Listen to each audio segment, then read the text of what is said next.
இந்த நேரத்தில்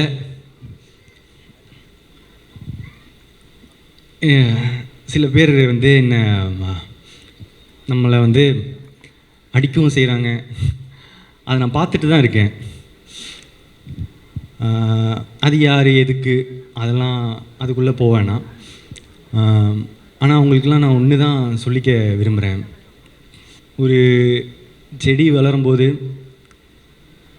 சில பேர் வந்து அதோட இலையை பிச்சு போட்டு போவாங்க, காம்பை உடச்சி போட்டு போவாங்க, சில பேர் மிதிச்சுட்டு போவாங்க. ஆனால் அந்த டைம்லெல்லாம் அந்த செடியோட வேர் கீழே வளர்ந்துட்டு ஸ்ட்ராங் ஆகிட்டு போயிட்டு தான் இருக்கும். அது மட்டும் அந்த இப்போ கொடுக்குற வழியெல்லாம் தாங்கிடுச்சுன்னா அதுக்கப்புறம் அது ஒரு பெரிய மரமாக வளர்கிறத யாராலையும் தடுத்து நிறுத்த முடியாது.